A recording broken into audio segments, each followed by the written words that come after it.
Hello साथियों, नमस्कार। मैं पंकज शर्मा स्वागत करता हूं आपका रियल कोचिंग के डिजिटल प्लेटफॉर्म पर। साथियों, अपन पिछली 2 क्लासों से डिस्कस कर रहे थे पाचन तंत्र एवं इसके विभिन्न अंगों के बारे में। तो साथियों, अपन ने पाचन तंत्र के जो 2 अंग हैं या 2 या 3 अंग हैं जो आपके, सबसे पहले तो अपन ने आहार नाल का वर्गीकरण किया और आहार नाल के एक एक अंग को अपन पढ़ते जा रहे हैं। तो उसमें अपन ने मुख गुहा की चर्चा कर ली थी, उसके बाद में अपन ने ग्रसनी की चर्चा कर ली थी, उसके बाद में अपन ने ग्रसिका की चर्चा कर ली थी। तो साथियों, आज अपना जो अगला पाचन अंग है या आहार नाल का अंग है वह है आपका आमाशय। कौन सा अंग है? आमाशय। तो आज अपन आमाशय की विस्तृत चर्चा करेंगे। तो आमाशय को जानने से पहले आप लोगों को आमाशय के बारे में थोड़ा सा डायग्राम के हिसाब से देख लेते हैं अपन। तो आमाशय का डायग्राम जब भी अपन बनाते हैं तो आमाशय का आकार जे आकार का होता है। तो इस प्रकार से अपन आमाशय को बनाते हैं। आमाशय की स्थिति के बारे में बात करें तो इसकी स्थिति डायफ्राम के नीचे की ओर होती है, उदर गुहा में। तो ये वाला जो पार्ट है उदर गुहा है और इसका नाम क्या है? डायफ्राम। साथियों, डायफ्राम की बात करें तो डायफ्राम मांसपेशी की संरचना होती है। डायफ्राम किसकी संरचना होती है? मांसपेशी की एक संरचना होती है। ये अपने फेफड़ों के नीचे की ओर पाया जाता है। और इसके नीचे की ओर कौन सा अंग पाया जाता है? तो इसके नीचे आपका आमाशय पाया जाता है। अब आमाशय की बात करते हैं तो आमाशय के प्रमुख 3 भाग होते हैं। कितने भाग होते हैं? 3 भाग होते हैं। इस प्रकार आमाशय के 3 पार्ट्स होते हैं। कितने पार्ट्स? 3 पार्ट्स। पहला वाला जो पार्ट है उसको जठरगम भाग बोलते हैं या जठरागम भाग बोलते हैं। दूसरा जो भाग होता है इसको अपन फंडस बोलते हैं। और तीसरा जो भाग होता है इसका जिसको जठर निर्गम भाग बोलते हैं। तो अब देखो अपन इसकी परिभाषा की ओर चलते हैं। उदर गुहा में डायफ्राम के नीचे स्थित जे आकार की संरचना आमाशय कहलाती है। किस आकार की संरचना होती है ये? तो ये जे आकार की संरचना होती है। अंग्रेजी का जो जे अक्षर होता है उस आकार की क्या होती है? ये संरचना होती है। ठीक है, तो अगले पॉइंट की ओर बढ़ते हैं। तो अगला पॉइंट है आप लोगों के कि इसके प्रमुख 3 भाग होते हैं। कितने भाग होते हैं? 3 भाग होते हैं। कौन कौन से भाग होते हैं? 3। पहला है जठरगम भाग, दूसरा है फंडस भाग और तीसरा है जठर निर्गमी भाग। तो ये तीनों भागों की अपन ने बात कर ली है। अपन ने इसको अच्छे से समझ भी लिया है, इनकी स्थिति किस प्रकार पाई जाती है। देखो, जो फंडस वाला भाग होता है ना, इसी में मुख्य रूप से पाचक ग्रंथियां पाई जाती है। चीज याद रखोगे आप। ठीक है, चलो अगले पेज की ओर बढ़ते हैं अपन। तो अगले पेज में है आपके आमाशय की आंतरिक स्तर। जो है आमाशय के आंतरिक स्तर की बात करेंगे अपन। तो आमाशय का आंतरिक स्तर उपकला वलन द्वारा निर्मित होता है। आमाशय का जो आंतरिक भाग होता है ना, वह उपकला वलन द्वारा निर्मित होता है। उपकला वलन किस प्रकार होते हैं तो उनको भी आप लोग देख लो। चलो एक बार समझो, ये क्या है? आपका आमाशय है। इस प्रकार का आपका आमाशय है। इसके अंदर इस प्रकार की उपकलाएं पाई जाती है। ये नलिकाकार संरचना होती है बच्चों। किस आकार की होती है? नलिकाकार संरचना होती है।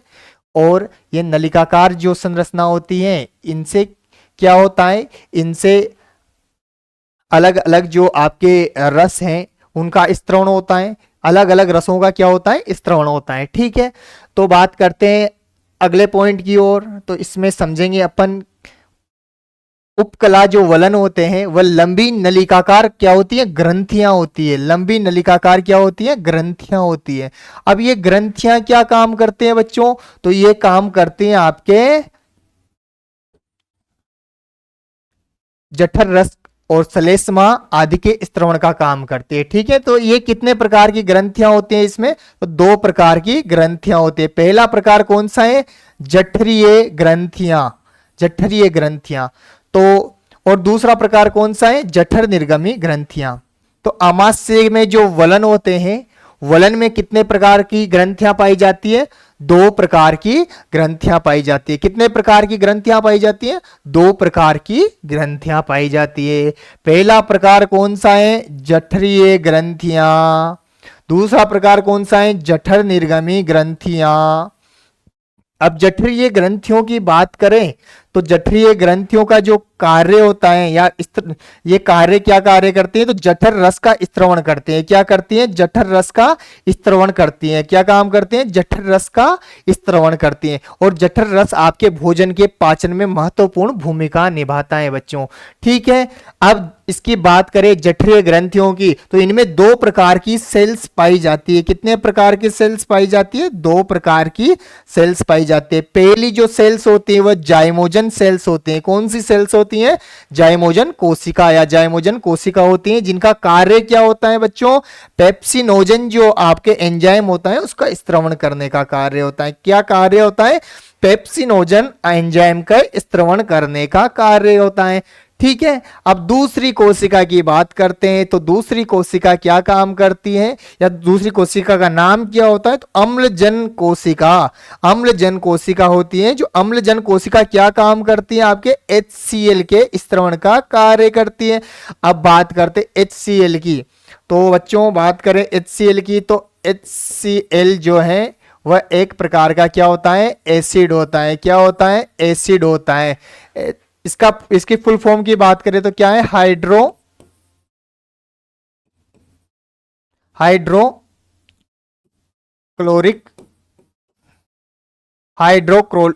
क्या है? एसिड है। क्या है इसकी फुल फॉर्म? हाइड्रोक्लोरिक एसिड है। ठीक है, हाइड्रोक्लोरिक एसिड है, जिसको आप क्या बोलते हो शॉर्ट में? HCl अम्ल बोलते हो। ठीक है, HCl जो अम्ल है वह आपके पाचन में महत्वपूर्ण भूमिका निभाता है। अर्थात इसका कार्य की बात करें तो इसका प्रमुख कार्य क्या होता है वो आगे भी अपन जानेंगे वैसे, लेकिन यही डिस्कस कर ले। तो इसका प्रमुख कार्य है ना, आपके भोजन के साथ जो रोगाणु आ जाते हैं ना, रोगाणु, उनको समाप्त करने का क्या होता है? समाप्त करने का कार्य यह करता है। ठीक है, आपके भोजन के साथ जो रोगाणु आ जाते हैं उनको समाप्त करने का कार्य करता है। और दूसरा कार्य क्या है कि जो पेप्सिनोजन है ना, जो अभी बनाए हैं, कौन सी? जाइमोजन जो सेल्स है उनसे पेप्सिनोजन जो बना है उसका क्या करेगा? ये उसको किसमें परिवर्तित कर देगा? पेप्सिन में। किसमें परिवर्तित कर देगा? पेप्सिन में। और ये पेप्सिन क्या करेगा? पेप्सिन जो होता है वह क्या काम करेगा? प्रोटीन का पाचन कर देगा। किसमें? पेप्टाइड में। ये चीजें अपन आगे जानेंगे, बाकी यहां पे देख लो। तो ये क्या काम करता है? आपके जो HCl है वो 2 प्रमुख कार्य करता है। एक तो रोगाणुओं को समाप्त करने का कार्य करता है और एक पेप्सिनोजन को पेप्सिन में बदल देता है। सब चीजें अपन आगे जानेंगे। HCl का प्रमुख एक इसके बारे में प्रमुख बात है कि ये बहुत घातक अम्ल है, या फिर इसकी pH है ना, वो pH बहुत कम होती है। तो बच्चों आपको पता है कि जितनी कम pH होगी उतना ही अम्ल घातक होगा, उतना ही अम्ल प्रभावी या जोरदार होगा। ठीक है, तो ये बहुत ही घातक एसिड होता है। तो बात करें HCl की, तो अपन ने पूरी तरह से HCl की अपन ने चर्चा कर ली है। अगले पेज में देखें अपन, तो अगले पेज की बात करें तो अभी तो अपन ने दूसरी ग्रंथियों की चर्चा नहीं की, तो दूसरी ग्रंथियों की चर्चा करते हैं। जठर निर्गमी ग्रंथियां। तो जठर निर्गमी ग्रंथियों की बात करें तो जठर निर्गमी जो ग्रंथियां होती है उनका जो प्रमुख कार्य है वह है श्लेष्मा का उत्पादन या स्त्रवण करना। अब श्लेष्मा क्या काम करता है बच्चों? तो श्लेष्मा के बारे में अपन जाने तो श्लेष्मा देखो, ये यहां पे ही समझ लेते हैं। आपका आमाशय इस प्रकार है, इस प्रकार का आपका आमाशय है। तो आपके आमाशय में क्या होगा कि जैसे ये HCl अम्ल है ना, ये HCl अम्ल स्त्रवित होगा, तो ये बहुत घातक अम्ल है, इस कारण इनको जलाने की क्या होती है? संभावना होती है। तो श्लेष्मा इनके चारों ओर क्या करता है? परत बना देता है। इस प्रकार क्या बनाता है? सुरक्षा कवच सुरक्षा कवच का क्या करता है? काम करता है। जिस प्रकार ग्रीस होता है, ग्रीस पानी को टच नहीं होने देता ना लोहे या फिर किसी भी चीजों पे, तो इसी प्रकार ये जो है ना श्लेष्मा, ये इसकी दीवारों पर इस प्रकार चिपका रहता है और क्या करता है, HCl से सुरक्षा करता है। और यहां लिख देते हैं HCl से सुरक्षा। तो ये काम करता है कौन, आपके श्लेष्मा करता है और आमाशय की दीवारों की सुरक्षा करता है। तो देखो इसमें आप लोग श्लेष्मा का स्त्रवण करते हैं कौन सी, जठर निर्गमी ग्रंथियां, और इसके द्वारा HCl से आमाशय की दीवारों की सुरक्षा करता है। तो ये जो आपके श्लेष्मा है ना, इसके द्वारा किसकी सुरक्षा की जाती है, आमाशय की दीवारों की सुरक्षा की जाती है। तो ठीक है, इसके बारे में अपन ने अच्छे विस्तृत तरीके से चर्चा कर ली कि आमाशय की जो आंतरिक स्तर होता है उसमें उपकला कोशिकाएं या उपकला वलन पाए जाते हैं। देखो इस प्रकार के उपकला वलन पाए जाते हैं। जो उपकला वलन होते हैं वह लंबी नलिकाकार ग्रंथियां होती हैं। ये लंबी नलिकाकार ग्रंथियों के रूप में आपको दिख रहे होंगे। इनमें दो प्रकार की ग्रंथियां पाई जाती है, जठरीय ग्रंथियां और जठर निर्गमी ग्रंथियां। अब बात करते हैं कार्य की, तो जठरीय ग्रंथियों का कार्य जठर रस का स्त्रवण करना, और दूसरा एक जो आपकी ग्रंथियां हैं वह है श्लेष्मा ग्रंथियां। इसका काम क्या है, सॉरी जठर निर्गमी ग्रंथियां, इनका काम क्या है, श्लेष्मा का स्त्रवण करना। अब बात करते हैं, इनमें दो प्रकार की कोशिकाएं पाई जाती हैं, जाइमोजन और अम्लजन कोशिका। जाइमोजन कोशिका पेप्सिनोजन का स्त्रवण करेगी और अम्लजन कोशिका HCl का स्त्रवण करेगी। HCl के बारे में अपन ने इधर विस्तृत चर्चा कर ही ली है। तो ठीक है, अगले पेज की ओर अपन बढ़ते हैं। अगले पेज में आपके आमाशय में भोजन का पाचन दे रखा है। देखो आमाशय में भोजन का पाचन किस प्रकार होगा, तो सबसे पहले अपन इसमें पढ़ेंगे क्या, HCl के कार्य पढ़ेंगे। क्या पढ़ेंगे, HCl के कार्य। तो HCl के कार्य जैसा कि मैं आपको पहले ही समझा चुका हूं, HCl के कार्य क्या होते हैं, तो वही तमाम कार्य इसमें पढ़ने हैं आप लोगों को। पहले अपन ने क्या क्या कार्य समझे थे HCl के, कि HCl जो भोजन के साथ में बाहर से रोगाणु प्रवेश कर जाते हैं उनको नष्ट करने का कार्य करता है। क्या कार्य करता है, भोजन के साथ में जो भी आप लोगों के रोगाणु अंदर प्रवेश कर जाते हैं ना, तो उनको सबसे पहले जो समाप्त करने का कार्य करता है, तो वो तो आपके जो लार ग्रंथि में एक एंजाइम होता है, लार ग्रंथि में एक एंजाइम होता है, वह है लाइसोजाइम। लाइसोजाइम जो एंजाइम होता है वह पहले ही समाप्त करने की कोशिश करता है, लेकिन फिर भी देखो रोगाणु अंदर प्रवेश कर ही जाते हैं, पूरे रोगाणु समाप्त नहीं हो पाते, तो उन बचे हुए रोगाणुओं को कौन सा एसिड समाप्त कर देता है पूरी तरह से, तो HCl एसिड समाप्त कर देता है। ठीक है, तो पहला कार्य इसका क्या हो जाता है, यहाँ पे कंप्लीट हो जाता है। दूसरा कार्य देखो इसका क्या है, दूसरा कार्य इसका पेप्सिनोजन को सक्रिय कर पेप्सिन में बदल देता है। पेप्सिनोजन को सक्रिय करके क्या कर देता है बच्चों, पेप्सिन में बदल देता है। और जब पेप्सिन में ये बदल देता है तो पेप्सिन ही क्या कार्य करता है, देखो तो प्रोटीन का जो होता है ना, पेप्सिन के द्वारा पाचन पॉलीपेप्टाइड और प्रोटियोज में तोड़ दी जाती है। प्रोटीन क्या कर दी जाती है, तोड़ दी जाती है। किसके द्वारा, पेप्सिन के द्वारा। कौन तोड़ता है, पेप्सिन तोड़ता है किसको, प्रोटीन को। किस किस में तोड़ता है, प्रोटियोज और पॉलीपेप्टाइड्स में पेप्सिन तोड़ देता है। ठीक है ना, ये चीज आप याद रखोगे।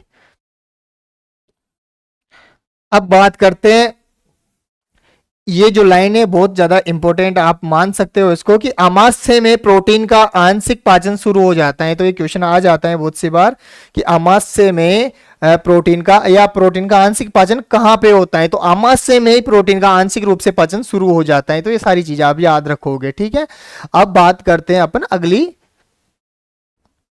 अगले पेज में चलते हैं, अगली स्लाइड की ओर। तो अगली स्लाइड में अपन बात करेंगे कि और आमाशय क्या काम करता है। तो देखो आमाशय की बात करें तो ये दुग्ध वसा होती है ना, दुग्ध वसा को लाइपेज एंजाइम किस में परिवर्तित करता है, वसीय अम्ल और ग्लिसरोल में परिवर्तित कर देता है। तो ये लाइन आप अच्छे से याद रखोगी कि दूसरा जो पहले तो प्रोटीन का पाचन करेगा, दूसरा जो पाचन करेगा वह किसका पाचन करेगा, आमाशय। तो आमाशय के द्वारा जो लाइपेज एंजाइम होता है जिसके द्वारा दुग्ध वसा जो आती है आमाशय में, उनको किसमें तोड़ दिया जाता है, वसीय अम्ल और ग्लिसरोल में। और बच्चों यहां से क्वेश्चन आता है कि वसा किसमें टूटती है, तो ये आपके बॉडी जो वसा को एक्सेप्ट करती है ना, वो इसी रूप में करती है, वसीय अम्ल और ग्लिसरोल में। ठीक है बच्चों, तो इसको आप अच्छे से याद रखोगे। और कौन तोड़ता है वसा को, तो ये एंजाइम तो याद रखना जरूरी है, सही आप सब समझते हो, एंजाइम बहुत इंपॉर्टेंट होते हैं। लाइपेज एंजाइम वसा का पाचन करता है, हमेशा याद रखोगे। लाइपेज एंजाइम दुग्ध वसा को किस में तोड़ देता है, वसीय अम्ल और ग्लिसरॉल में। अब बात करते अपन अगले पॉइंट की ओर। तो इसके पश्चात भोजन लय के रूप में बदल पचता है, और ये जो लय होती है ना, इसी लय को आप क्या बोलते हो, कायम बोलते हो। क्या बोलते हो, कायम बोलते हो, ठीक है।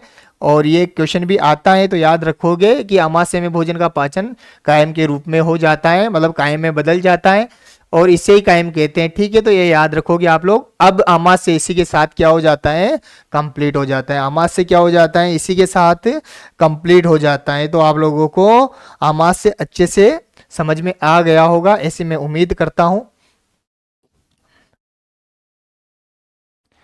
तो यहाँ पे आपका अमाशय समाप्त हो गया। अब अपन जो आगे चर्चा करेंगे वो किसकी करेंगे, छोटी आंत की करेंगे, ठीक है। किसकी चर्चा करेंगे अपन, छोटी आंत की करेंगे। ये आपके अगला अंग है, ठीक है। क्या है, अगला अंग है किसका, आहार नाल का। किसका है अगला अंग, आहार नाल का। तो बात करते हैं छोटी आंत की।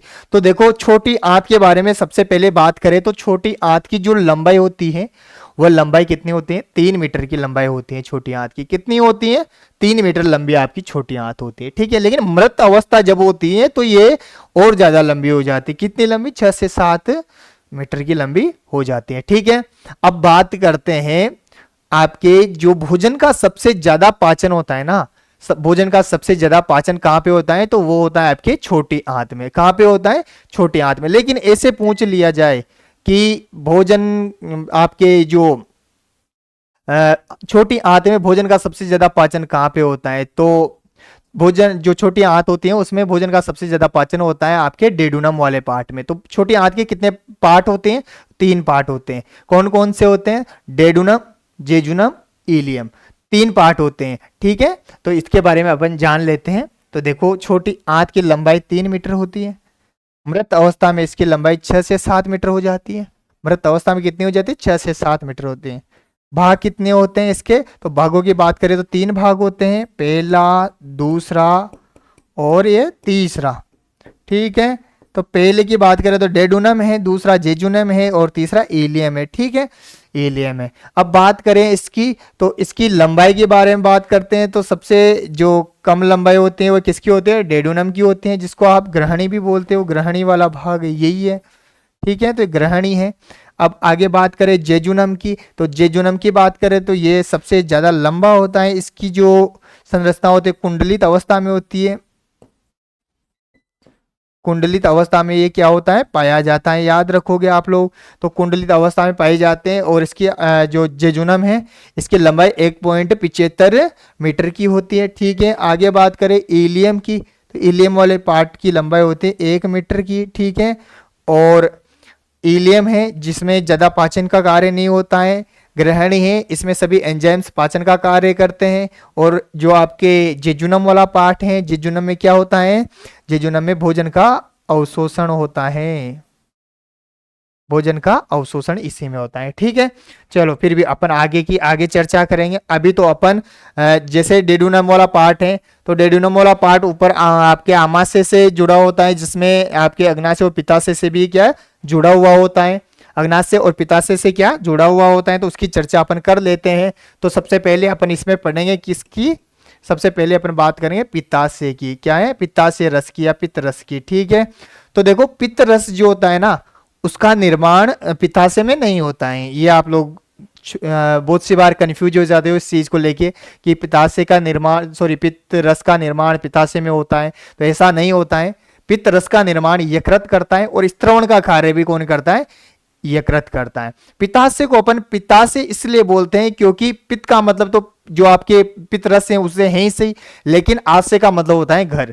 उसको संग्रह करने के लिए काम में आता है, उसको घर प्रदान करता है, ठीक है। तो वहां पे केवल स्टोर होता है। पित्ताशय में क्या होता है, पित्तरस स्टोर होता है। निर्माण भी कौन करेगा और स्त्रवण भी कौन करेगा, दोनों कार्य करेंगे लीवर। कौन करेगा, लीवर करेगा, ठीक है। लीवर का मतलब यकृत करेगा, ठीक है। तो इसकी बात कर देते हैं। पित्त रस का निर्माण एवं स्त्रवण दोनों क्या करते हैं, लीवर द्वारा किया जाता है, ठीक है। ये चीज आपको अच्छे से समझ में आ गई होगी, देख लो एक बार।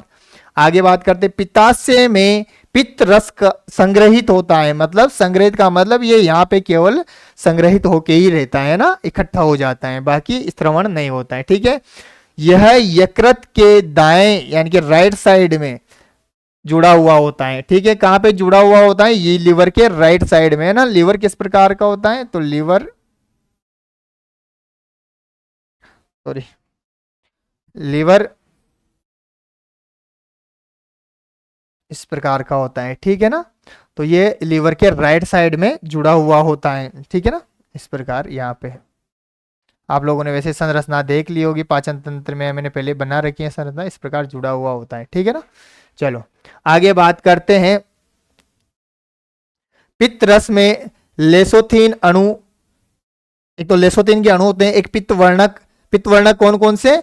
इनको आप अच्छे से याद करो, बिलीरुबिन और बिलीवर्डिन, दो पित्त वर्णक होते हैं ये, और कुछ लवण मिलते हैं। ठीक है, इनके इसके संगठन में क्या क्या पाए जाते हैं? तो बात करें, लेसोथीन के अणु होते हैं, पित्त वर्णक बिलीरुबिन और बिलीवर्डिन होते हैं, एवं कुछ लवण मिलते हैं। ठीक है, चलो आगे अब इसके कार्य की चर्चा करेंगे अपन। तो इसके कार्य क्या क्या है? इसके कार्य की बात करें तो ये ट्रिप्सिनोजन को सक्रिय करके ट्रिप्सिन में परिवर्तित कर देता है। ठीक है ना, ट्रिप्सिनोजन को सक्रिय करके किसमें परिवर्तित कर देता है? ट्रिप्सिन में परिवर्तित कर देता है, और वसा का पाइसीकरण करता है। बच्चों ये याद रखोगे, वसा का क्या करता है? ये इमल्सिफिकेशन यानी कि पाइसीकरण करता है। ठीक है, इसी के साथ में लीवर, इसके पित्तरस के जो है कार्य समाप्त होते हैं, और इसी के साथ में इस क्लास को भी अपन समाप्त करते हैं। धन्यवाद क्लास देखने के लिए, और क्लास को लाइक करें, शेयर करें, जिससे इसका लाभ अधिक से अधिक आपके साथी उठा सके, और चैनल को सब्सक्राइब करें। Thank you.